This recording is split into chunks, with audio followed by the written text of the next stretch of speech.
பெரும் அதிர்வலைகளையும் சர்ச்சைகளையும் ஏற்படுத்தியது பகுஜன் சமாஜ் கட்சியின் முன்னாள் மாநில தலைவர் ஆம்ஸ்ட்ராங் கொலை செய்யப்பட்ட விவகாரம். இந்த வழக்கில் பல்வேறு தரப்பினரும் கைது செய்யப்பட்டு தொடர்ந்து விசாரணை நடந்து வரும் நிலையில் ஆம்ஸ்ட்ராங் கொலைக்கு பயன்படுத்தப்பட்ட வெடிகுண்டு சென்னை உயர்நீதிமன்ற வளாகத்திற்குள் எப்படி கொண்டு வரப்பட்டது என்ற ஒரு கேள்வி தற்பொழுது எழுப்பப்பட்டிருக்கிறது.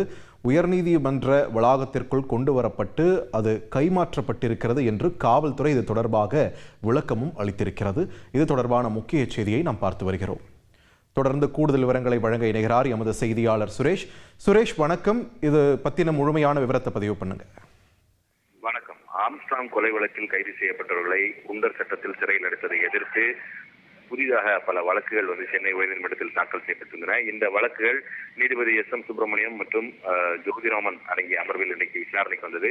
அப்போது தமிழக அரசு தரப்புல ஆம்ஸ்ட்ராங் கொலைக்கு பயன்படுத்தப்பட்ட வெடிகுண்டு உயர்நீதிமன்ற வளாகத்திற்குள் கொண்டு வரப்பட்டு கைமாற்றப்பட்டிருக்கிறது. இந்த விவகாரத்தில் பல்வேறு சதி செயல்கள் செய்யப்பட்டிருக்கின்றன.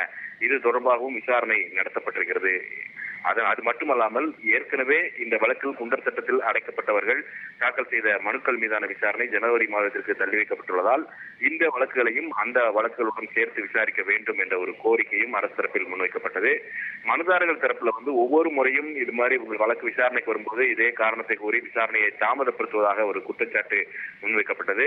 இதையடுத்து இந்த அனைத்து மனுக்களுக்கும் பதில் மனு தாக்கல் செய்யும்படி அரசு தரப்புக்கு உத்தரவிட்ட நீதிபதிகள் விசாரணையை ஜனவரி முதல் வாரத்திற்கு தள்ளி வைத்தனர். அதே சமயம் உயர்நீதிமன்ற வளாகத்திற்குள் வெடிகுண்டு கொண்டு வரப்பட்டது தொடர்பாக தனியாக விசாரணை நடத்த காவல்துறைக்கு நீதிபதிகள் அறிவுறுத்தி இருக்கிறார்கள். நன்றி சுரேஷ், உங்களுடைய விரிவான தகவல்களுக்கு. செய்திகளை உடனுக்குடன் தெரிந்து கொள்ள உடனே சப்ஸ்கிரைப் பண்ணுங்க.